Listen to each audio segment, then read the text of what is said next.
Anytime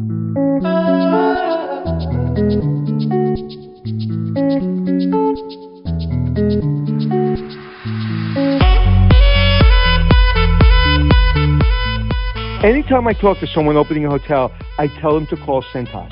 I've worked with them for years, and they're always leading the industry forward.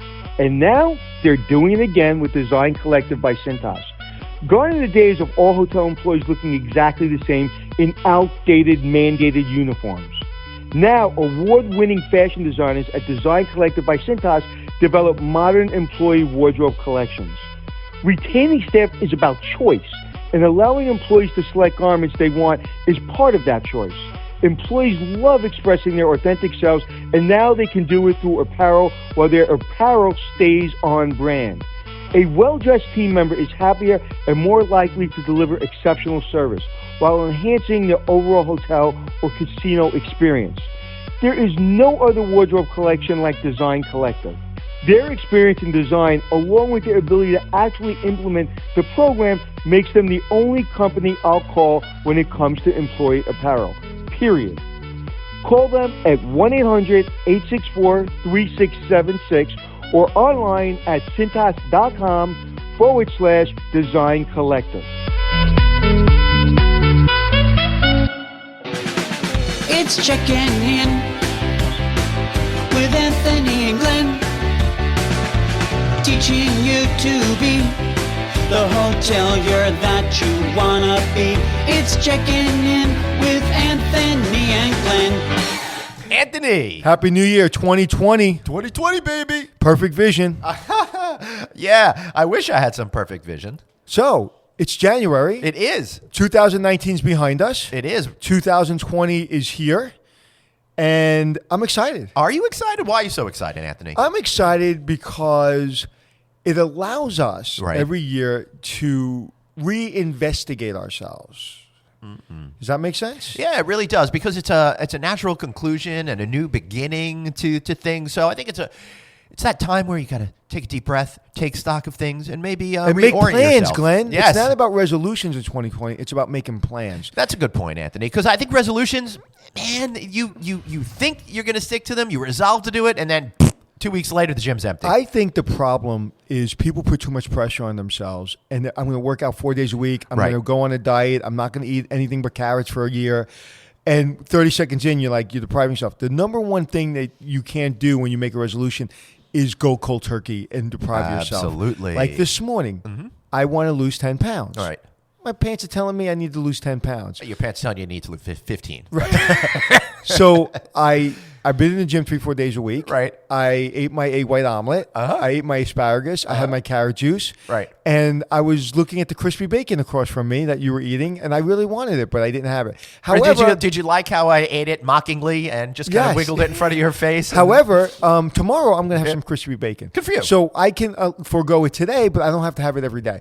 And I think that that's kind of the mindset of 2020. Everyone, or at least I shouldn't speak for everyone, I am going to 2020 with plans, but also being kind to myself and not just trying to do everything at once. Starting Right. a new company, as you know, Hospitality Success, which is a non-management company, which is a learning company, and we're doing it slow and we're going gradually. We don't want to just ramp it up. And I'm working 27 hours a day, 7 days a week. That'll be good for no one. So moderation, but success in planning is 2020. I think we're seeing a theme kind of emerge with today, because it gets me thinking. Because with that whole idea with resolutions, Anthony, people do indeed, I think, try to take things too much too quick. They think that you could just flip a switch and make huge changes in your life. But for me, at least personally, I've always found it's been incremental. So I love your idea of everything in moderation. That's always been a saying of mine. That's kind of my mantra. Everything in moderation. Including moderation, right? We've talked about that before on the show. But the other thing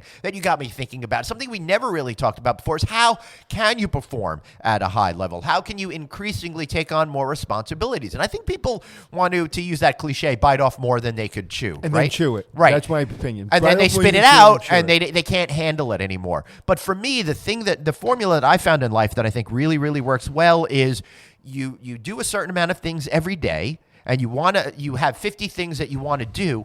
Add one work it into that routine, make it normal, part of your everyday routine, then add another thing and then another element. But the most important thing is you have 100% bandwidth. Right. Is don't add things to your bandwidth that will go over 100%. Don't short circuit yourself. So you have to make decisions. Every single day you're making decisions.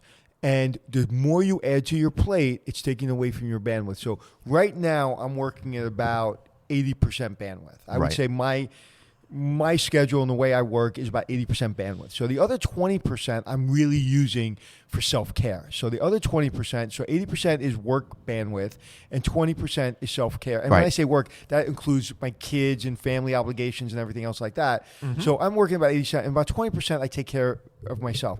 So another 10% maybe I can give up. Maybe I don't work out 4 days a week. I work out 2 days a week. And maybe, instead of sitting down in front of the TV and playing UFC at 10 o'clock at night, maybe I'll do it at 10:30 at night. I don't know. My point being is there's only a certain amount of bandwidth. And where people get into problems is when they short-circuit themselves or they see themselves about to short-circuit themselves. They're 80% bandwidth, and they see 2 or 3 things coming down the pipe that they know is going to add to their list, so they short-circuit themselves and get nothing done. That's exactly right. That's why in this year I've decided to pay somebody to work out for me. That way I get all the benefits of going to the gym, and I don't have to go. Oh, hold on. This is my first make-believe I'm laughing at his joke 2020. That was funny. Anthony, I say these things for me, not for you. So definitely not for the audience. So, but absolutely to me is just like yesterday. Right. I looked at my my phone list on my cell phone, and by 3:30 I had 33 phone calls, and one phone call was an hour and a half. 32 are from me. So from 7 o'clock in the morning to 3:30, I had 33 phone calls, and one was an hour and a half, and one was I think an hour. Right. So I had 2 long ones, but a lot of quick ones. And by 3:30, I'm like, I'm done. I'm tired. I'm mentally shot. Right. So I started doing stuff on my personal to-do list. And then I went back to work for maybe 2 hours. Right. And then I was done, right? But I caught myself about 3:30 going, if I take any more phone calls, I'm going to be short with people and I'm going to be annoyed. Mm-hmm. So I stopped. Mm-hmm. I just stopped. I was not available. So you just didn't answer the phone? I was you not don't available. You don't feel that unbelievable no one calls guilt? anymore. Everybody texts, so I just answered totally. text till I felt like I literally threw the phone out of my hand. I was like, get out of here. I can't deal with you anymore. And I just think it's you. Listen, I hate the terminology self-care, but you have to pace yourself. You cannot win a race at the starting line. Right. No, that's true. Although I am, every time you say self-care, I picture you like tweezing yourself somehow or something like that. It's really uncomfortable images that keep popping into my head.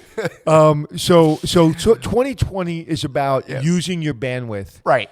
And not going over your bandwidth. And I think that's an interesting thing. And I think that all of you out there, you may not even realize that you're going over your total bandwidth. You think you can handle it, but maybe there are certain elements in your life that you could put a little bit less emphasis on in order to focus on those issues that are much more important to you. I think one of the problems that I personally had in 2019 was indeed spreading myself too thin. And when you try to accomplish absolutely everything, you wind up, I think, in a lot of ways, not really hitting all of your goals at all. You and I have this conversation several times, and you're not spreading yourself too thin. I don't think sometimes, I think you could do even more. I think you're doing things that someone else could be doing for you. Right. And one of the things is I have a circle of people that I depend on to do stuff. Like I just came up with a quote, right? Mm-hmm. And I said, I like that quote. And I sent it to Tamara Thompson, who does my, and you'll hear more about her going on my social media because she's fantastic. And I just send it to her. She puts it into the queue, and that quote will go out there in a day or 2 or 3 days. But I don't have to post it. I was posting it, and it was really driving me nuts because it would take away from if I'm with my daughter and I'm posting something, or if I'm with you and I'm posting something. So she's doing an amazing job on my social media. So if you see my social media improve, it's because I have someone helping me with that.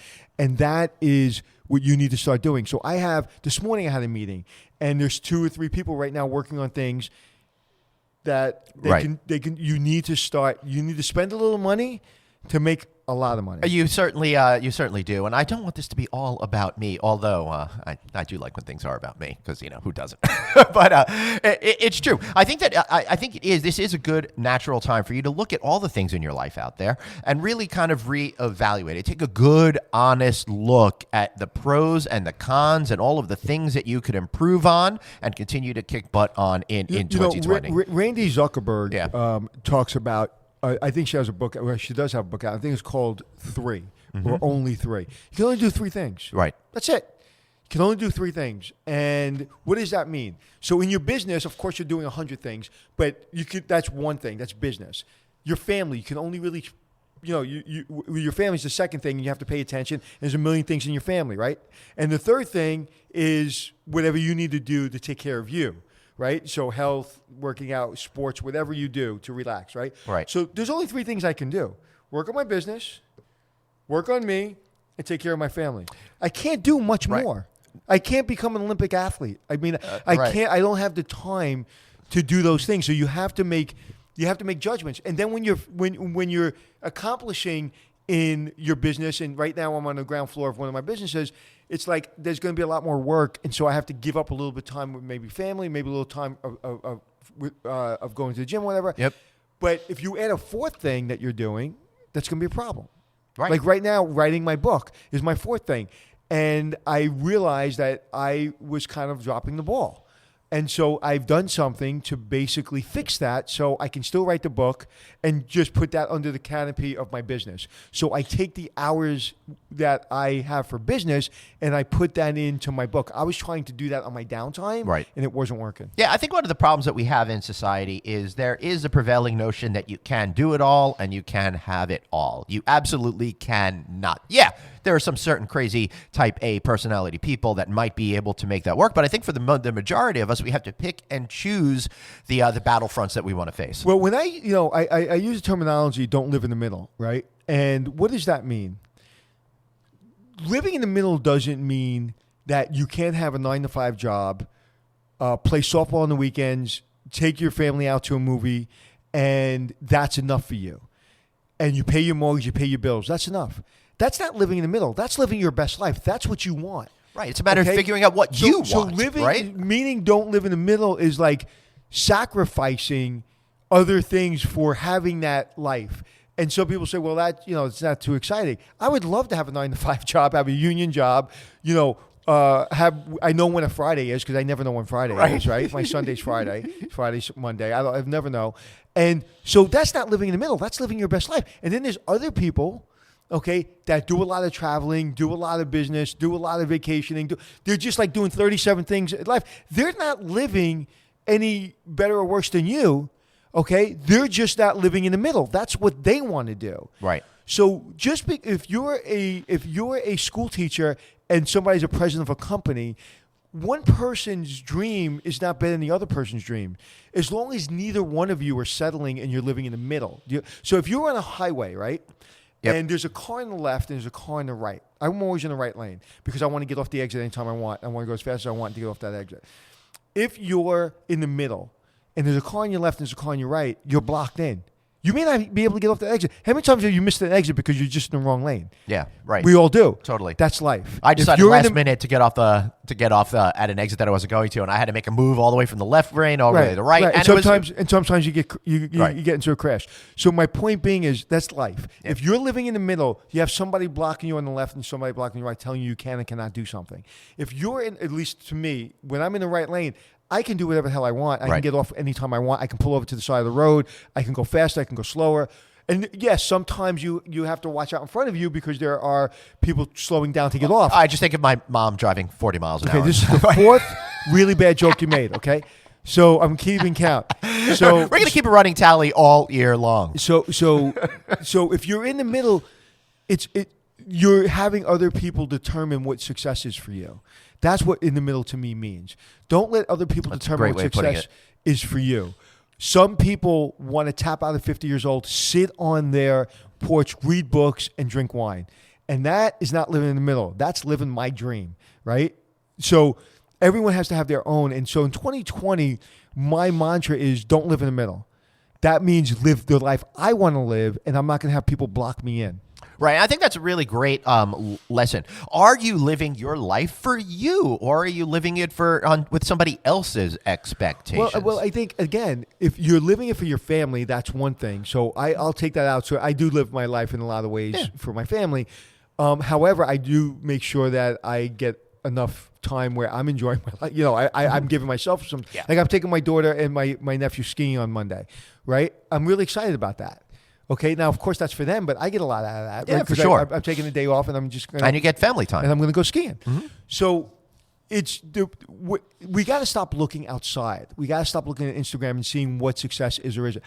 Before you knew me, I would imagine you had a different image of me. That's right. Now you see maybe some of the eggs that I break. Maybe you see how I make the omelet. And maybe your image is different because you're seeing...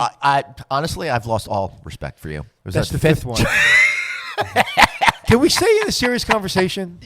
All right. We're trying to help people. All right. Sorry. I feel like the Chandler of this podcast today, just trying to deflect.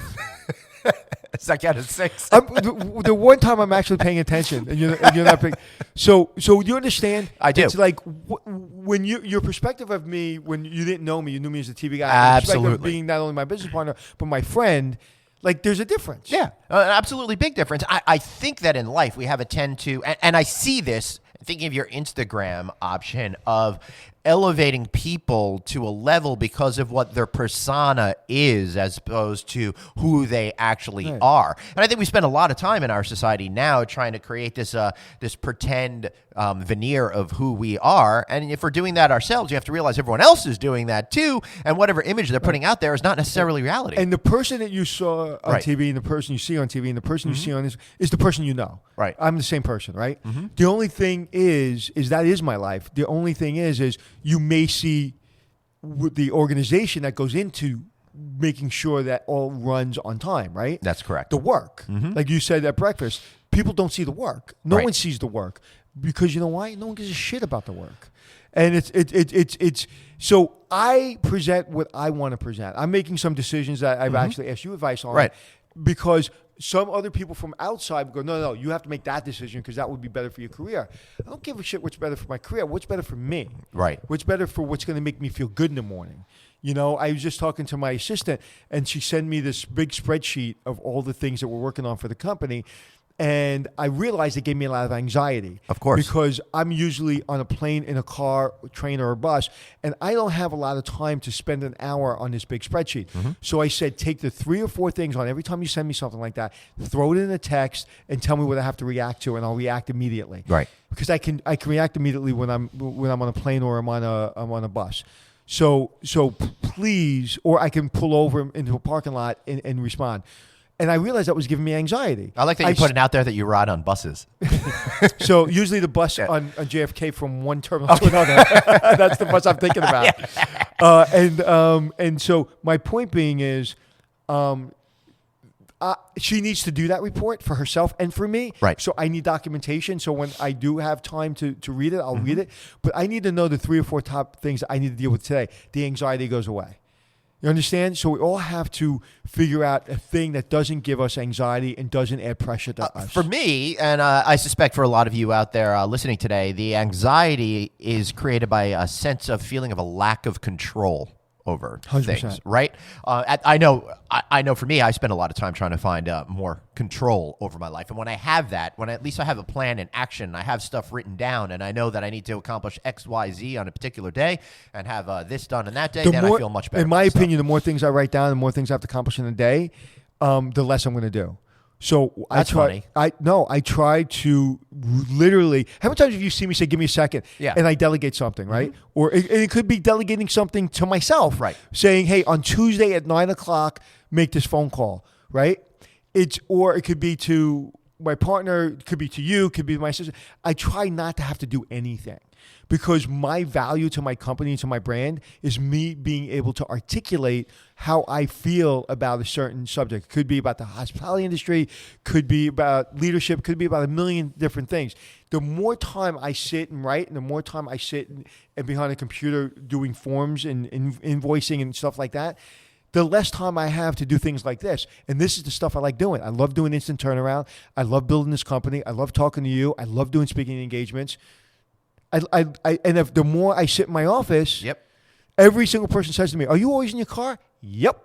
I'm always in my car because I'm always going somewhere and I'm always working when I'm in my car. Right. Yeah. As a matter of fact, but that's when we do most of our talking when you're on the go. There's somewhere. no one listening to this that knows me that has ever spoken to me in my office. Right.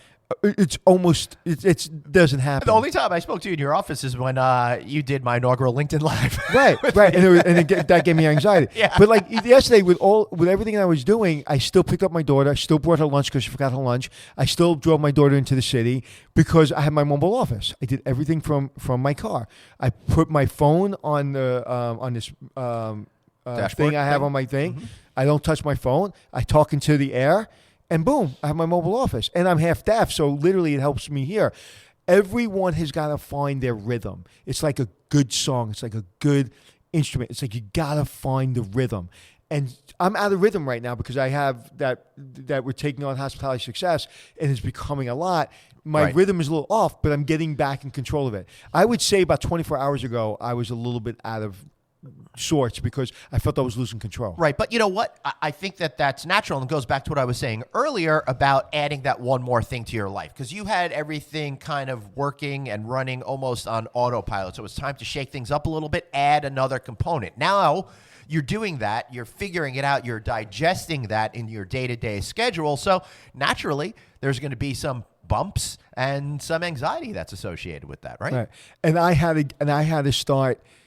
And that's why it's so important to be around A players because the person that's helping me, my assistant and my partner, we would not have been able to handle the last 24 hours if they were not A performers. If they were just average and they're like, hey, I got to go. It's 6 o'clock. I'm sorry. It's like the last 24 hours, we were up this morning. It's one person's on in the middle of the country, one person's on the West Coast, I'm on the East Coast, and I had to have the call by 8:30, right? So I can get here and do other things. So that means the person on the West Coast was up at 5:30. And guess what? I don't care. Because if she needs me to do something and she has to wake me up at 4 o'clock in the morning, I'm going to get up. Right. Right now, that's kind of how you get your rhythm back. Take care of stuff now the right way. So in 3 weeks, everything's a well-oiled machine. I had one of my clients complain that 2 or 3 people gave her different times for a call. I called her personally, and this is exactly what I said to her. I said, hi, Happy New Year. By the way, we're going to suck less than we did yesterday. Right. And she goes, what are you talking about? I was like, I heard it. She goes, oh, don't worry. It's problems. It happens. She was probably like dumbfounded that I called her to apologize. I didn't have somebody else call her. And so that immediately gets me back on my rhythm because I felt, okay, I put that fire out. I don't have to have 3 people tell me what that fire is about. Right. I just put it out. It's done. It's over. Yeah, and then also, I bet, if you're the same as I am, once you start to get that rhythm and then you have 1 or 2 or 3 itty-bitty tiny little successes, it kind of motivates you and propels you forward to take care of some of the harder stuff. Yeah, my biggest thing was hiding, not that I've ever hidden behind a wall. Right. But I haven't made myself that accessible. I haven't been comfortable with doing all these videos I'm doing. I haven't been comfortable with having making that phone call all the time to a client or whatever because you need this understanding that my time is valuable. Well, their time is valuable. Everybody's time is valuable.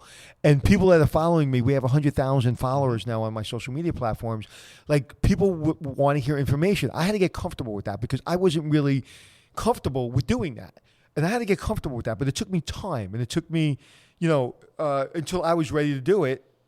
On Tuesday, I'm doing a full day of social media videos, and I wasn't comfortable with that. Now I'm comfortable with it. So It really is about when you get yourself uncomfortable, you got to snap yourself back into your comfort zone as quickly as possible. But it is important to get out of that comfort zone. You have to put a little rock in your shoe every single day. That's great, yeah. Every single day, but eventually at the end of the day, you take the rock out. So you cannot live. It's like Well, hopefully you've turned the rock into sand or something like that. Or you right? just took so it out for a doesn't minute. irritate Or you anymore. just took it out for a minute because you can't deal with it right now, and it's got to go back in because there's a lot going on, right? So it's like a spark plug, right? Mm-hmm. I mean, that spark plug can only go so long before it burns out. So your internal mechanism of stress and anxiety is your spark plug, and if you're overdoing it on any level, it's going to stop working. And that's why I think there's a lot of mental illness in this country. I think that's why a lot of people go to drugs in this country. And I'm not saying that I'm perfect. I'm not saying that I don't deal with things. I'm just saying we all do. We all deal with stresses. We all deal with things. We're all in our mind too much. But I get scared. Right. And I start turning myself off. And again, whether it be play a day of poker, whether it be go skiing, whether it be just sit in front of my computer and play games, whatever it is, it's really important. And sometimes you have to do it in the middle of the day. Sometimes you have to do it on a Monday. Right. We really suck at taking care of ourselves. And so living in the middle, you can still be a high performer, but you have to be true to who you are. Yeah, living in the middle, I should say. Yeah, I find that if I'm too comfortable, stuff goes wrong very quickly. So I like that analogy of having that little irritation in your shoe, that little pebble in your shoe all the time. I don't know what you mean by. What I mean is, being if everything is going well for a while, that means I've hit a plateau. And if you go too long with things being the same and even, it will turn against you at some point. Well, to me, and I'm guilty of this, and you're guilty of this, I believe, is that means you're not making the changes. That's if right. everything's running That's really right. well and comfortable, That's what I'm saying. Right. You know you had to make that change 6 months ago. I've told you 6 months ago you need somebody to help you and stop doing all But this. now I'm getting there. I'm Right. there. I'm making the changes that Was are it the necessary. curse words I used this morning? I really think it was the threat of physical violence that turned I me did. around. I did, right? You just said you were going to punch me in the face. I said, if you don't do it, I'm going to punch you in the face. Yes. And I want you to know I'm distinctly honored because I'm only what you said, the third person that I've been interested in punching in the face. Right. Because when I'm like, I've only had 3 people in my life where I felt comfortable enough to curse you out and tell you I'm going to punch you in the face if you don't make that change. Because that means, like you said, I said, why are you okay with that? And you said, because that means you care. Right, exactly. Because I don't care that much, usually. No, and I think that's another important thing. Do you folks out there have somebody in your life that is Will going punch you to in the make face. sure that you do what you need to do? Right. I think we need to call each other out sometimes in order for us to be our better selves. And I think we're sometimes too damn polite to each other. We were polite to each other in the beginning. Now we're not. But now that we kind of get each other and we've kind of built a level of trust, we can be our actual selves with each other. Well, I think we're always ourselves. We were just being respectful. Right. Because I know if I step on something you say, you're going to forgive me. In the beginning, I didn't know if you would forgive me. You may get annoyed by it. You may say in your car, Anthony better stop. What I'm saying is, you might, but it's not going to ruin our relationship. In the beginning, it was like, okay, if I say that, he's going to think I'm an asshole, and I better listen more than I talk sometimes. Now sometimes I talk more than I listen just because I want to. Yeah, I like. In the beginning, I would be very on this podcast, which is great. Cause I would be very cognizant in the beginning of not doing that. Now it's like I don't give a shit. No. And if I'm talking too much, you'll just tell me. Because I don't give a shit either, and I'll just jump into this conversation and kind of try to take over the microphone. But what's really interesting about doing like this show with you, for examples, we never know where it's going to go, and we hit the start button. I think thinking we were going to go in a totally different direction with this particular conversation. But I love that we can just kind of go in the moment and kind of call each other out when we need to in the middle of a podcast. Because everything that we just talked about, everybody's dealing with. One of the things that I suffer from is trying to be a hero, right? Mm-hmm. And to this day, I always try to be a hero. I try not to show my weaknesses. I always try to show that like when you see the Hotel Impossible guy on TV, like that guy, he got his shit together. Because I typically do have my shit together.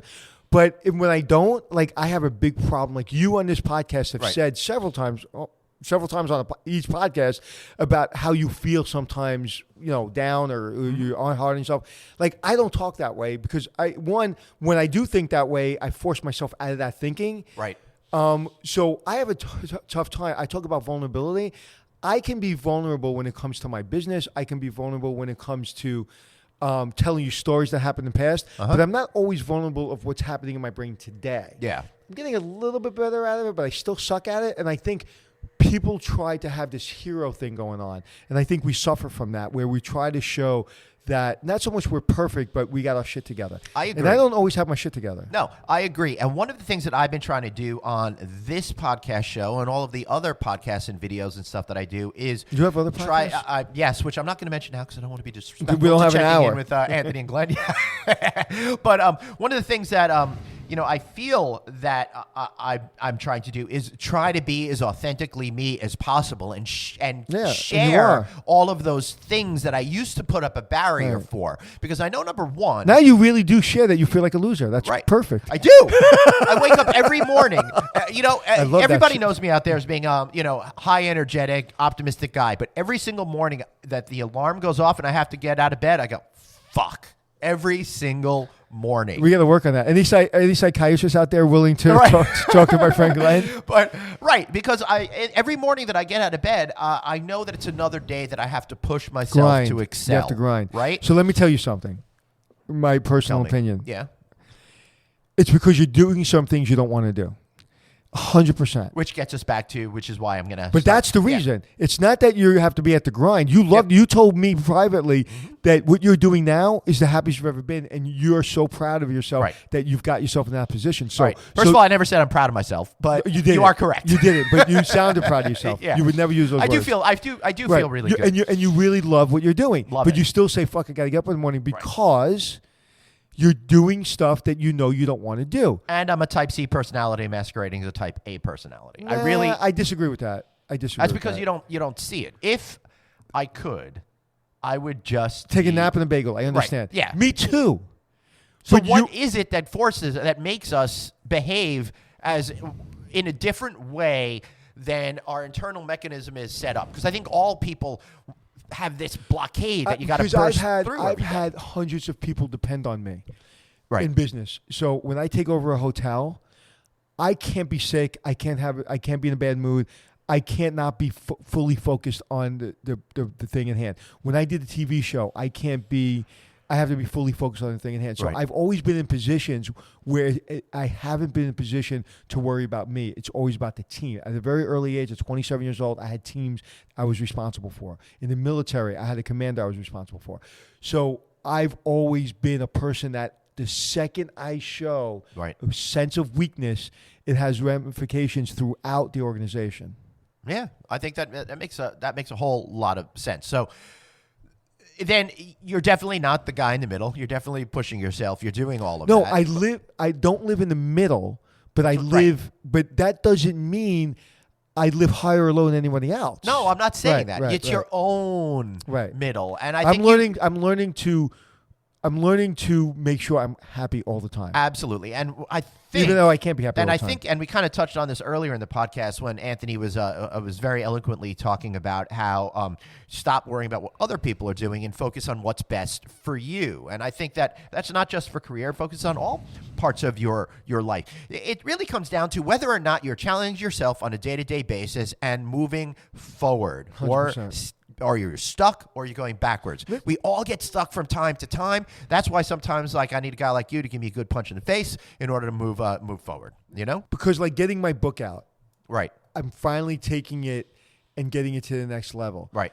And it's been, I want to call it my effing book because it's been such a frustration that I have not been able to get it out. And one of the things that is really, if not one person ever reads this book, I'm learning more about myself through this book, because the book is about personal branding and my stories about my career and the things that have made me who I am, good and bad, and my personal brand. So there's a story about why do I care about safety and security? I work with Cintas, as you know, for safety and security.